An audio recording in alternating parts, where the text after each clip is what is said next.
اور جب تک اینٹیں اور پتھر بھی میرے دین کا پیغام سن نہیں لیتے اتنی دیر تک تیرا باپ جدوجہد کرتا ہی رہے گا۔ یہ بڑا مشکل کام ہے، یہ دین کا سفر، یہ دین کی جدوجہد، یہ دین کی تھکاوٹ۔ آپ اپنی مرضی نہیں کر پاتے، لوگ اپنی مرضی کے ساتھ جی نہیں پاتے جو اس رستے کے مسافر ہوتے ہیں، وہ دین کی پراپرٹی ہوتے ہیں، انہیں دین کے مطابق چلنا پڑتا ہے۔ تو جناب فاطمہ نے وہ سارے رنگ دیکھے رسول کریم علیہ السلام کی حیات مبارکہ کے، پھر یہ ساری کیفیت جب دیکھی نا کہ حضور اتنی محنت کرتے ہیں، تو پھر جناب فاطمہ کو میرے نبی کی امت سے پیار بڑا ہو گیا صلی اللہ ہو۔ سمجھیے گا اس بات کو، امت مسلمہ سے حضرت فاطمہ کو بڑا۔ امام حسن کہتے ہیں میری اماں سارے کام کرتی تھی گھر کے، اب تو شہزادے ہیں نا ہمارے بچے، کام اور بچی، یعنی بچی میکے سے واپس آتی ہے تو سب سے بڑا دکھڑا یہ سناتی ہے کہ وہ کام بڑا کراتے ہیں۔ یہی ہے نا دکھڑا؟ ہاں نہ تو کریں، سب سے بڑا دکھڑا کیا ہے؟ پتہ نہیں کیا کراتے ہوں گے، ہال نہیں چلوا لیتے کہیں، یا کچھ چکی نہیں پسوا لیتے، پتہ نہیں کون سا ایسا کام ہے۔ اور آپ ناراض نہ ہو جانا، میں بھی بیٹی کا باپ ہوں، میں بھی بہنوں کا بھائی ہوں، میں بھی اس بات کو سمجھتا ہوں، لیکن ایک بات ذہن میں رکھنا کہ یہ بات نہیں ہے کوئی کرنے والی کہ سارے بچی کے ماں باپ جمع ہو کے پہنچ جاتے ہیں ہماری بچی جی کام بڑے کرتی ہے۔ مثلاً کیا کرتی ہے؟ کیا کرتی ہے وہ؟ آؤ میں بتاؤں میرے مصطفیٰ کی بیٹی کیا کرتی تھی۔ میں نے سینکڑوں دفعہ یہ بات کی اور میرا دل کرتا ہے روزانہ کروں، پھر کرتا ہوں۔ دنیا میں کوئی اتنا غریب ہے جس کی بیٹی اتنا کام کرے کہ ہاتھوں پہ چھالے پڑ جائیں؟ ہے کوئی اتنا غریب؟ تو اٹھ کے بتائے کہ میری بیٹی سسرال میں اتنا کام کرتی ہے کہ چھالے پڑ جاتے ہیں۔ میں دکھاتا ہوں میرے رسول کی شہزادی کو چھالے پڑ جاتے۔ کچا مکان، جناب فاطمہ جناب فضا آپ کی لونڈی تھی، ان سے مٹی منگاتی اور گھر میں لیپا پوتی کرتی، پھر جھاڑو دیتی۔ امام حسن اور حسین کے درمیان پورے سال کا فرق نہیں، 11 مہینے کا فرق، دونوں بچوں کو سنبھالتی۔ جناب علی کی والدہ حضرت فاطمہ بنت اسد بوڑھی تھی، جناب فاطمہ وہ کھول کے نوکری کرتی کہ حضرت فاطمہ بول پڑتی، حضرت فاطمہ بنت اسد بول پڑتی، کہتی بیٹے فاطمہ میرا اتنا نہ خیال رکھا کر، تیرے اپنے بھی بچے ہیں۔ جناب فاطمہ فرماتی آپ صرف علی کی ماں تو نہیں نا، آپ میری بھی تو ماں ہے نا۔ یہاں بیبیاں فلسفہ بیان کرتی ہیں، وہ کہتی ہیں جی کس حدیث میں آیا ہے ساس سسر کی خدمت فرض ہے؟ میں نے کہا کسی میں بھی نہیں آیا۔ ہم کیا کہہ رہے ہیں؟ کسی میں بھی نہیں آیا، لیکن یہ تو آیا ہے نا کہ شوہر راضی ہو تو اللہ راضی رہتا ہے۔ تو اگر شوہر ماں باپ کی خدمت سے راضی ہوتا ہے تو کرو خدمت، اس کو تو راضی کرنا ہے نا، اس پر تو توجہ دو۔ حضرت فاطمہ پھر چکی پیستی، چکی چکی، یہ آسان جملہ نہیں، کہہ جاتے ہیں ہم، سن لیتے ہیں آپ۔ چکی پیس کر، جو پیس کر اس کا آٹا بنانا، پھر بچوں کے لیے کھانا پکانا۔ پھر ایک دن کہنے لگے علی آپ کی آمدن تھوڑی ہے، خرچے زیادہ، چرخہ نہیں لا دیتے؟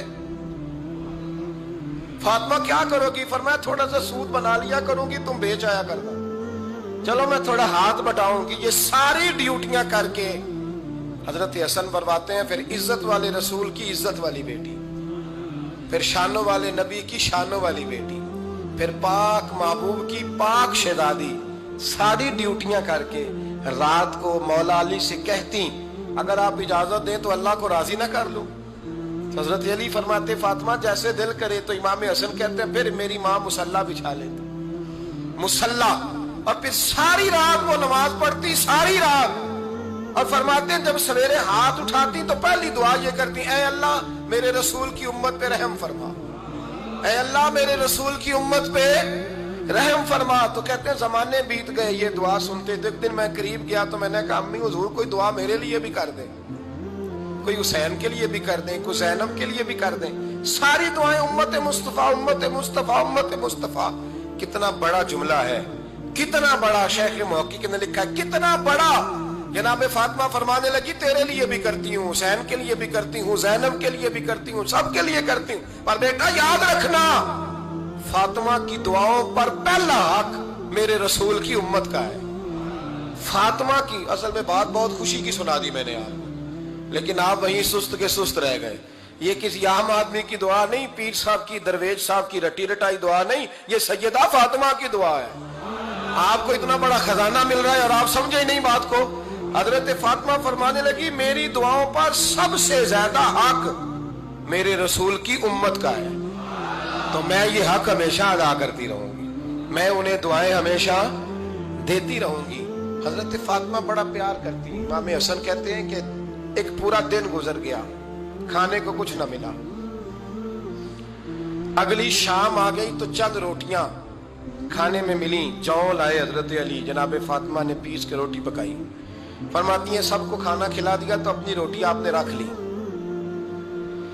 جب آپ کھانا کھانے لگی، کھانے پر ہاتھ ہی رکھا تھا کہ دروازے پر کسی نے صدا دی، تو کہتے ہیں بولنے والے کے لفظ بڑے عجیب تھے، جس نے صدا دی نا اس کے لفظ بڑے عجیب تھے، کہنے لگے اور رسول اللہ کی بیٹی، میں 2 دن سے فاقے میں ہوں، تو مجھے پتا ہے اس گھر سے روٹی ضرور ملے گی۔ جناب فاطمہ نے نہ کھانا اٹھایا، امام حسن کو کہنے لگی بیٹے دے آ۔ جناب حسن کہتے ہیں مجھے بڑی تکلیف ہوئی، ہم سب کھانا کھا چکے تھے، مولا علی بھی کھا چکے تھے، صرف میری اماں نے نہیں کھایا تھا۔ ماں اور بیٹے کا پیار، اور پھر حسن حسین اور سیدہ کا پیار۔ فرماتے میں نے کہا اماں جی آدھی دے دیتے ہیں، آدھی آپ کھا لیں، پورا دن گزر گیا آپ فاقے سے ہیں۔ تو کہتے ہیں حضرت فاطمہ نے میرے سر پہ ہاتھ رکھا، پھر میرا ماتھا چوما، کہنے لگی بیٹا تو نے اس کی آواز نہیں نہ سنی جس نے صدا لگائی، اس نے نہ تو علی سے بات کی نہ تیرے ساتھ بات کی، اس نے تو کہا رسول اللہ کی بیٹی، تم نے صدا نہیں نہ سنی، اس کے لفظ کیا ہے، اس نے تو میرے ساتھ بات کی۔ اور پھر فرمایا بیٹے میں 1 دن سے فاقے میں ہوں، وہ 2 دن سے فاقے میں، میرا 1 دن گزارا اور ہو جائے امت کے ساتھ۔ ایک دن نا ایک نبی پاک کی بارگاہ میں شخص آیا، اس نے کلمہ پڑھا، قبیلہ بنو سلیم سے اس کا تعلق تھا۔ نبی کریم علیہ السلام نے اس سے اس کی مالی حالت پوچھی، تو عرض کرنے لگا یا رسول اللہ صلی اللہ علیہ وسلم میرے قبیلے میں 3000 لوگ ہیں اور سب سے غریب میں ہی ہوں۔ نبی کریم صلی اللہ تعالی علیہ وسلم نے فرمایا اس کی مدد کرو بھائی۔ حضرت سعد بن عبادہ اٹھے تو انہوں نے نا اس کو کہا کہ میری اونٹنی باہر کھڑی ہے تو یہاں سے اٹھ کے چل، میں اونٹنی تجھے دیتا ہوں۔ مولا علی شیر خدا اسی وقت اٹھے اور آپ نے اپنے سر سے امامہ شریف اتارا، فرمایا میں نے کل ہی خریدا ہے، یہ میں تمہیں تحفے میں دیتا ہوں۔ حضور نے نا حضرت سلمان فارسی کی ڈیوٹی لگائی، فرمایا اسے سواری بھی مل گئی، کپڑے بھی مل گئے، اس کے کھانے کا بندوبست کر، پتہ کر کس گھر میں کھانا ہے تو لا۔ حضرت سلمان فارسی کہتے ہیں میں گلی میں نکلا تو پہلی نظر میری سیدہ فاطمہ کے دروازے پہ پڑی، میں نے دستک دی، سیدہ فاطمہ اندر سے بولی کون ہے؟ میں نے کہا میں غلام سلمان فارسی۔ جناب فاطمہ تزارہ سے میں نے عرض کی ایک بندہ آیا ہے، کلمہ پڑھا ہے، اور وہ کہتا ہے 3000 آدمی میرے قبیلے میں ہیں اور سب سے غریب میں ہوں۔ تو اماں جی اس کو مولا علی نے امامہ دے دیا ہے اور حضرت سعد بن عبادہ رضی اللہ تعالیٰ عنہ نے اونٹنی دے دی ہے۔ اب وہ حضرت فاطمہ فرما سکتی تھی کہ جب شیر خدا نے دے دیا ہے تو ہمارا تو حصہ پڑ گیا، تو فرمانے لگی بھئی میرے ساتھ کیا مطالبہ ہے بتاؤ جلدی کرو۔ کہا کھانا نہیں کھایا اس نے، تو آپ فرمانے لگی کھانا دیتے ہیں۔ حضرت سلمان فارسی کہنے لگے اماں جی کھانے میں کیا ہے؟ تو کہنے لگی کچھ بھی نہیں، 3 دن ہو گئے حسن حسین نے روٹی نہیں کھائی، پر بڑا کچھ ہے میں دیتی ہوں۔ کہتے میں سوچ میں پڑ گیا کہ انہوں نے 3 دن سے نہیں کھایا، پھر بھی بڑا کچھ ہے، پھر بھی ہم نے نا جو کھایا ہے اور باقی کا سالن فریج میں رکھا ہے، پرسوں والا بھی فریز ہوا پڑا ہے، شام کی سبزی آ گئی، کسی نے پوچھا حال کیا؟ کہتا سب سے غریب میں ہی بڑا ماڑا بندہ ہوں، رو پڑیں گے پریشان۔ کہا بچوں نے 3 دن سے روٹی نہیں کھائی، پر سلمان بڑا دیا ہے میرے اللہ نے، بڑا کچھ ہے۔ تو کہا اماں جی پھر کرنا کیا ہے؟ فرمایا تو ٹھہر نا میں بتاتی ہوں۔ کمبل پڑا تھا، بسترا سمجھ لیں، موٹا اوڑھنے کا، کھدر کا، حضرت فاطمہ جلدی سے لائیں، فرمانے لگے یہ پکڑو اور دیر نہ کرنا، یہ ہماری گلی کے کونے پہ نا 2-4 گھر چھوڑ کے تو ایک یہودی ہے اس کا نام شمعون ہے، وہ اس طرح کی چیزیں گروی رکھ کے یا خرید کے نا تو پیسے بھی دے دیتا ہے، جوں بھی دے دیتا ہے، گندم بھی دے دیتا ہے، سرکہ اور کھجوریں بھی، اسے دے آ اور وہ جو سامان دینا وہ میرے پاس لا اور لا کے مجھے دے تاکہ میں جلدی سے اس آدمی کے لیے بندوبست کروں۔ پتہ نہیں بیچارہ کتنے دنوں کا بھوکا ہے، پتہ نہیں بیچارہ کتنے، اپنے بچوں نے 3 دن سے روٹی نہیں کھائی، لا نہ ذرا۔ حضرت سلمان فارسی کہتے ہیں میں نے تھوڑا توقف کیا کہ میں آپ کا بستر لے جاؤں، یہ کمبل لے جاؤں، تو فرمانے لگی حکم ہے میرا، وہ جانا پڑے گا۔ جناب سلمان فارسی کہتے ہیں میں شمعون یہودی کے پاس گیا، میں نے کہا یہ کمبل لو، چاہے تو نگد پیسے دے دو، سامان خرید لیتے ہیں، اور چاہے تو اناج، جوں، سرکہ، کھجوریں جو تمہارے پاس ہے دے دو۔ وہ کہنے لگا یہ کس کا ہے؟ بڑا شاندار ہے، بڑا خوشبو والا ہے۔ تو کہا یہ مولا علی کے گھر سے آیا ہے، پاک بی بی نے دیا ہے اس کو گروی رکھ لو اور مہمان کے لیے کچھ دے دو. کہا مہمان کون سا؟ کہنے لگے حضور کے پاس آ کے ایک شخص نے کلمہ پڑھا ہے اور وہ مسلمان ہوا ہے اور وہ غریب ہے, اس کو روٹی دینی ہے. تو وہ شمون یہودی کہنے لگا میں بھی تورات پڑھا کرتا تھا, تو آج ہی سویرے میں نے پڑھا ہے, آج ہی سویرے پڑھا ہے, ابھی پڑھا ہے. میں بڑی دیر سے حضور آئے تھے پر میری آنکھوں پہ پردہ ہی رہ گیا. مقدر سکندر کا دیکھو کہ پیاسے چلے جا رہے ہیں کنارے کنارے, میں پیاسا ہی مرنے لگا تھا, آج ہی میں نے پڑھا ہے کہ جو آخری امت آئے گی نا, اس امت میں جو رسول اللہ صلی اللہ علیہ وسلم کے قریبی ہوں گے, ان کا کمال یہ ہوگا کہ وہ اپنا پیٹ پر پتھر باندھ کے دوسروں کی مدد کیا کریں گے. یہ میں نے آج ہی پڑھا ہے اور ابھی تو نے مجھے اس کا نظارہ کرا دیا ہے. کہنے لگا یہ چادر بھی لے جا, جو بھی لے جا, سرکہ بھی لے جا, آٹا بھی لے جا, کھانا بھی لے جا, اور اس طرح کر کے میرے پاس سے نقد بھی لے جا, اور جناب فاطمہ سے کہنا یہ سارا کچھ رکھ لے, اور انہیں کہنا کہ مجھے پتا ہے آپ قبول نہیں کریں گی پر قبول کر لے, وہ آپ کا کمبل آیا ہے تو میرا دل نرم ہو گیا ہے, میں یہ قربانی بھی دیتا ہوں اور آپ کے باپ کا کلمہ پڑھ کے مسلمان بھی ہوتا ہوں. حضرت فضا کہتی ہیں, حضرت فضا. بہت ساری باتیں ایسی ہیں جو میں چونکہ پہلے بھی کچھ باتیں کر چکا ہوں تو وہ باتیں میں بیان کر چکا. آج کچھ ایسی باتیں بیان کر رہا ہوں جو پہلے اس عنوان پر میں بیان نہیں کر سکا, ان باتوں کو لے کے آ رہا ہوں. حضرت فضا لونڈی تھی جناب فاطمہ کی, کنیز تھی, خادمت, اور بڑا پیار کرتی تھی وہ حضرت فاطمہ سے, اور جناب فاطمہ بڑی شفقت کرتی تھی ان کے ساتھ. جناب فضا کہتی ہیں ہمارے ساتھ ہی نا دو چار گھر چھوڑ کے ایک یہودی مسلمان ہوا تو اس کے رشتہ داروں نے رشتے توڑ دیے, ناطے توڑ دیے, سارا خاندان مسلمان ہو گیا, لوگوں نے ملنا گلنا چھوڑ دیا. فرماتے ہیں کہ اس کی بیوی فوت ہو گئی.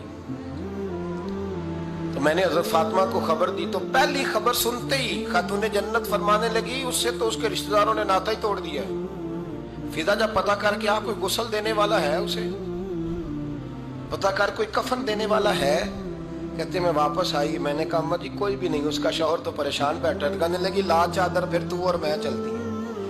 میں نے کہا اما جی آپ چلیں گی؟ فرمایا میں کیوں نہیں چلوں گی, میرے رسول اللہ کی امت ہے, یہ میرے کی امت ہے, میں چلوں گی. یہ مزاج, یہ شوق, یہ درد, یہ انداز. ایک بی بی آئی مسئلہ پوچھنے, اس نے کہا اما جی 40 اونٹ ہے تو اللہ کے رستے میں کتنے دوں؟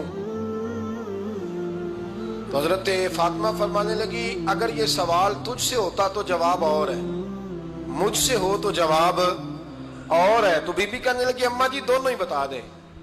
تو اما فرمانے لگی اگر 40 اونٹ تیرے پاس ہو تو نے اس میں سے ایک دینا ہے, اور اگر 40 فاطمہ کے ہو تو فاطمہ نے سارے ہی اللہ کے رستے میں دینے ہیں. تیرے لیے حکم اور ہے اور میرے لیے بات اور ہے. تیرے پاس ہو تو 40 میں سے ایک دے دے, اور میرے پاس ہو تو میں 40 کے.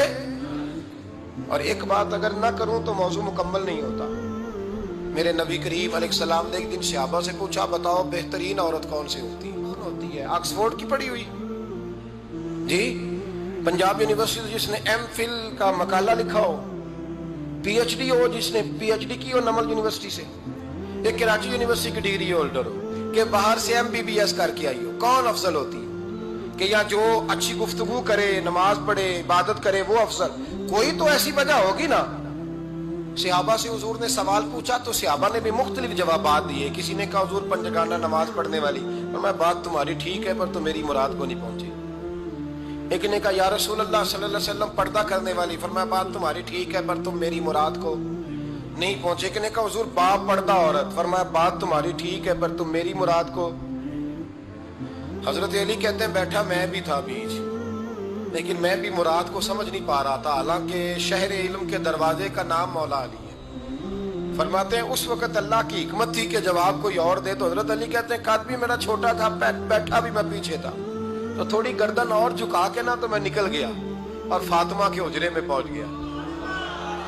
تو میں نے کہا فاطمہ حضور نے ایک سوال پوچھا ہے تو صحابہ جواب دے رہے ہیں پر حضور کہتے ہیں تم میری مراد کو نہیں پہنچے, ذرا جلدی سے جواب نہیں دیتی.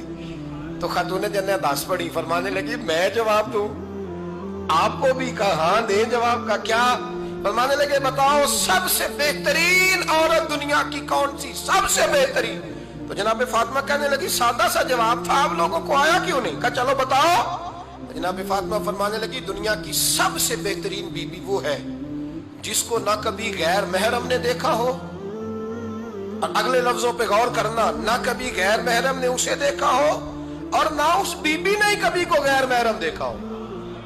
یہ کوئی پردہ نہیں کہ بی بی کہتی ہے جناب میں تو چہرہ ڈھانپ کے نکلی تھی، باقی میں دکاندار سب سے بات چیت کر آئی، سب کے چہرے دیکھ آئی۔ حضرت فاطمہ نے بتایا کہ تیری آنکھوں کا بھی پردہ ہے۔ اور وہ روایت وہاں الگ موجود ہے کہ حضور نے حضرت عائشہ صدیقہ ام سلمہ سے کہا کہ عبداللہ ابن مکتوم نابینا ہے تو پردہ کرو۔ تو یہ نابینا اس سے پہلے، سیرت نگاروں نے لکھا ہے کہ ایک دن یہ اس سے پہلے حضرت فاطمہ کے گھر چلے گئے حضور کے ساتھ۔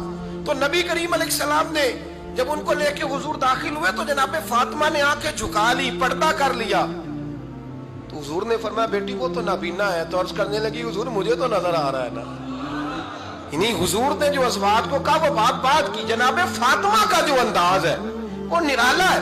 تو حضرت علی کہتے ہیں جناب فاطمہ نے جواب دیا کہ بہترین عورت وہ جسے نہ کبھی غیر محرم دیکھا ہو اور نہ غیر محرم نے کبھی، وہ بی بی نے بھی کبھی غیر محرم بندہ نہ دیکھا ہو، دیکھا ہی نہ ہو اس نے۔ یہ پوائنٹ ذرا مشکل ہے سمجھنے والا ہے۔ تو حضرت علی کہتے ہیں میں وہاں سے گردن جھکائی اور بیچ آ کے بیٹھ گیا، بات ابھی جاری تھی۔ حضور نے فرمایا آتا ہے کسی کو جواب؟ تو کہتے ہیں میں نے ہاتھ کھڑا کیا، میں نے کو حضور آتا ہے۔ تو حضور مسکرا پڑے، فرمایا چل بتا۔ میں نے عرض کی حضور بہترین عورت وہ ہے کہ نہ کبھی اسے غیر محرم نے دیکھا ہو نہ اس نے کبھی غیر محرم دیکھا ہو۔ تو حضرت علی کہتے ہیں شاباش مجھے ملنی چاہیے تھی نا۔ حضور مسکرا پڑے، کہنے لگے میں نے تو پہلے ہی کہا ہے فاطمہ تو بدا تو منی، فاطمہ میرے جگر کا ٹکڑا ہے، میں نے تو بڑا پہلے کہہ دیا ہے۔ تو کہتے ہیں صحابہ میری طرف دیکھنے لگے کہ یہ تو تعریف فاطمہ کی ہونے لگ گئی ہے۔ تو میں نے کہا کیا کریں، اس محبوب کو بتایا ہے جس کے لیے اللہ نے کوئی پردہ رکھا ہی نہیں، سارے پردے کھول دیے۔ حضرت فاطمہ کے وصال کا وقت آیا، انتقال کا، تو حضرت اسماء بنت امیس کو بلایا اور بلا کے فرمانے لگی تو مجھے غسل دینا اور سوائے میرے شوہر مولا علی کے کسی اور سے مدد بھی نہ لینا۔ اور فرمانے لگی میں نے حبشہ کے بارے میں سنا ہے کہ وہاں جب بیویوں کا جنازہ اٹھتا تھا تو وہ لوگ چارپائی کے اوپر یوں کر کے اس طرح کر کے لکڑیاں لگاتے تھے، نیچے باندھ لیتے تھے اور لکڑی میں لچک ہو تو اوپر جا کے پھر اس کو باندھ دیتے تھے تو پردہ بن جاتا تھا۔ فرمایا میں نے علی کو بتا دیا ہے، تمہیں بھی بتا رہی ہوں، جنازہ میرا رات کو اٹھانا اور لکڑیاں لگا کے نا تو اوپر پردہ کر لینا، میرے وجود پر پڑی ہوئی چادر پر بھی کسی کی نظر نہیں پڑنی چاہیے۔ رات کو جنازہ اٹھانا اور رات کو مجھے دفن کر دینا۔ مدینہ منورہ میں حضور کے وصال ظاہری کے 6 ماہ بعد جناب فاطمہ الزہرا کا جنازہ اٹھا تو مسجد نبوی شریف سے ایک شخص اپنی داڑھی آنسوؤں سے بھگوتا ہوا نکلا۔ تو حضرت ابوبکر صدیق نے کھڑا کر کے پوچھا کیوں نبی پاک کے چچا عباس روتے کیوں ہو؟ حضرت عباس کہنے لگے پہلے حضور گئے تھے، اب نبی پاک کی تصویر بھی چلی گئی۔ کہ کیا ہوا؟ کہ جناب فاطمہ کا وصال ہوا، پھر سے ایک دفعہ مدینے میں رات آئی، پھر سے شام ہوئی، پھر سے جنازہ اٹھا۔ شیر خدا علی المرتضیٰ رضی اللہ تعالیٰ عنہ نے، حضرت عباس نے، حضرت قسم بن عباس نے، حضرت عبداللہ ابن عباس نے تدفین سے فارغ ہوئے۔ ایک روایت ہے کہ حضرت عباس نے جنازہ پڑھایا اور ایک مستند روایت ہے کہ حضرت ابوبکر صدیق نے جنازہ پڑھایا۔ اور جب جنازہ پڑھا کر کے باہر نکلے تو حضرت علی شیر خدا کی آنکھوں میں آنسو تھے۔ اتنے کالی روتے کیوں ہو؟ فرمانے لگے صرف فاطمہ نہیں گئی، مصطفیٰ کریم کی امت کے لیے دعائیں کرنے والا ایک بڑا ہاتھ رخصت ہوا ہے، ایک بڑا ہاتھ۔ جناب فاطمہ الزہرا نے 29 سال کی عمر مبارک گزاری۔ میں نے پہلے بھی ایک دفعہ یہ موضوع بیان کیا تھا تو میں نے بات کر دی تھی، کیونکہ میں نے نہیں کی، وہ بات کسی اور کی ہے، کرنی بڑی ضروری ہے۔ علامہ اقبال کہنے لگے، اسرار بے خودی میں لکھنے لگے کہ فاطمہ جو تو نے کیا ہے وہ کوئی نہیں کر سکتا۔